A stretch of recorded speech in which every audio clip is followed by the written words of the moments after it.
Sweeties, how are you doing? Welcome to Naya Sim. If this is your first time of coming across this channel, sweetheart, kindly smash the subscribe button, turn on the notification so you get notified each time I upload, and please give this video a thumb up. I appreciate you all, and I want to say a very big thank you to every one of you for always coming back to watch my videos and subscribing. You all are super awesome. So today we'll be talking about a white woman who admits to being racist to black woman, right?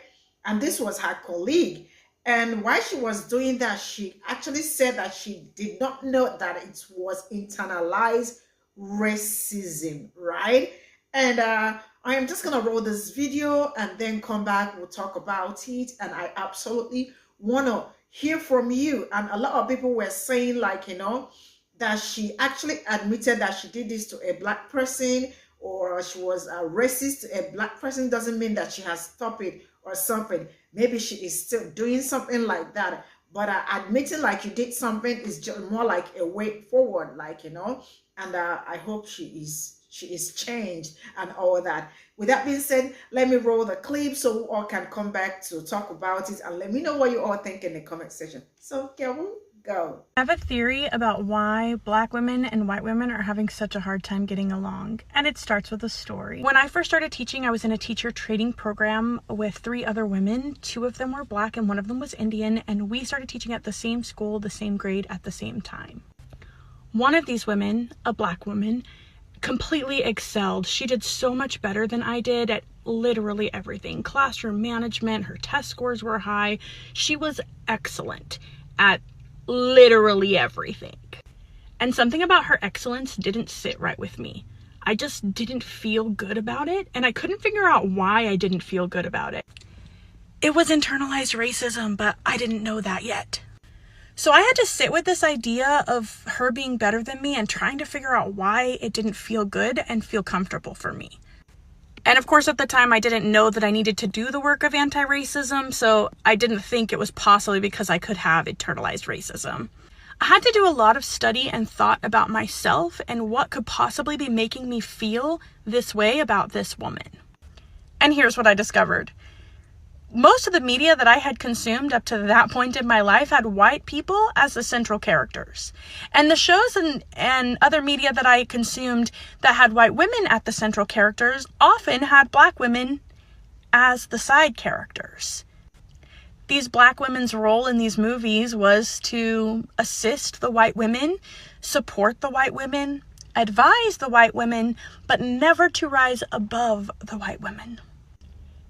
Even shows that were about black women, like The Help, had white women as the central character and the black women as supporting characters.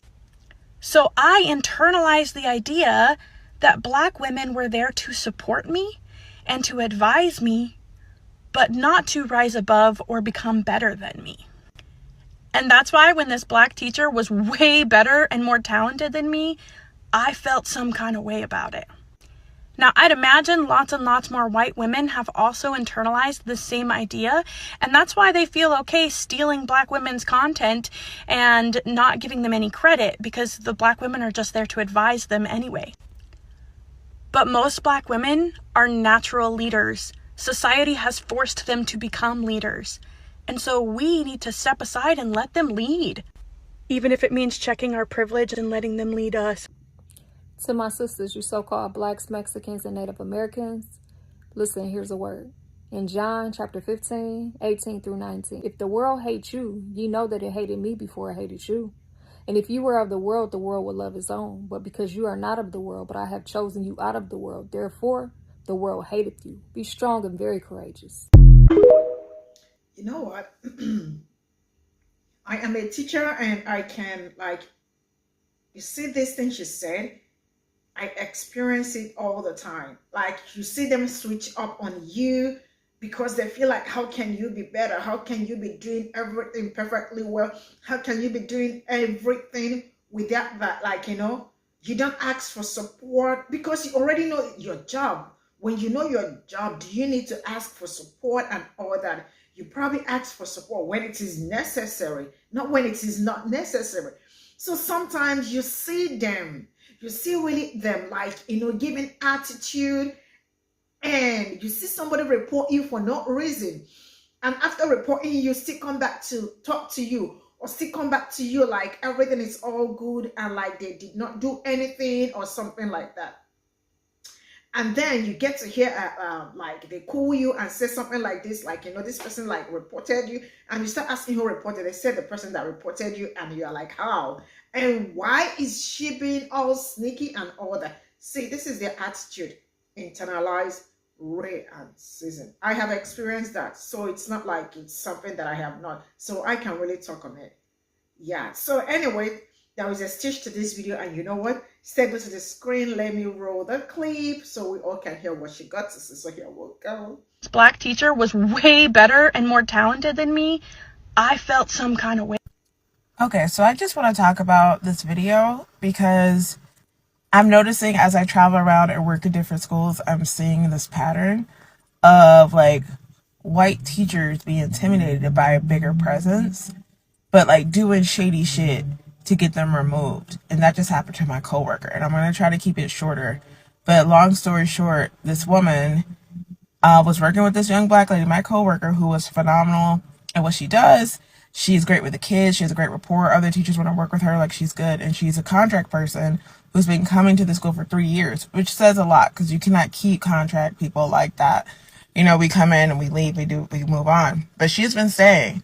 So you have a good person who does her job, who's there, and this woman, and what it seems like is that she had a bigger presence than her, and she didn't like that. So she did everything she could to get her removed. So one day, she tells the principal, she does the tears or whatever, and they immediately start making plans to mess up her livelihood. They're like, oh, but she needs to be removed from the school. We can't have her.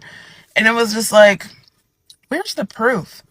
Where's the paper trail? Where's the mediations? Where's the warnings? Where's any of that? Y'all just decided this woman's livelihood in a day without even discussing it with her? How does that make sense? So by the end of the day, they had her removed from their school, and she was like, well, why don't we just put her in another class? And the teacher says, oh, well, she doesn't have reliable transportation, so I doubt she'd be reliable for that too. Mind you, she's been coming here steady for 3 years. And then yesterday, I had to watch them honor this woman who just did all this shady stuff to get somebody fired because she had a bigger presence than her. And that's what happened. And it's happening in a lot of schools. And a lot of minorities are getting snuffed out due to the insecurities and not dealing with your emotions properly like this young lady did. Analyzing her feelings and doing the work. And you know what? It's a problem. To almost to the point as a practitioner, I'm just like, what can I do? What can I do as a practitioner? Because I'm watching it, I'm not okay with it, and it needs to stop. You need to stop projecting your insecurities on us. And it's becoming a problem. And if I encounter it again, it's going to be a problem with me. You're going to have a problem with me and all my witchiness. That's all I'm saying. We need to practice thinking about the kids. Okay? It's not about your ego. It's about the kids. And it's something that's being ignored, and it needs to be talked about. So the truth is that when they cannot figure you out, they have noticed that black people, when they come to work, they come to work. They don't come to mess around. They don't come to play around. It is work. It is work. And when they feel like, oh my gosh, like she is too serious, like she does things perfectly well, so good and all that, they put up attitude. And before you know what it's going on, like they start reporting you. So it is what it is. I know this. It is their pattern. Yes, I have experienced it. And I am still like, I still have them like under me. Yeah, I still have most of them under me. And I don't care. They are not my friends. I am not their friends. Not because like, if there is anything work related, we'll do work related and we get over it and move on. Aside from that, I do not entertain them around because I know what they can do. Anyway, this is where I'm gonna call it. Thank you so much for all the support, and see you all in my next video. Bye for now.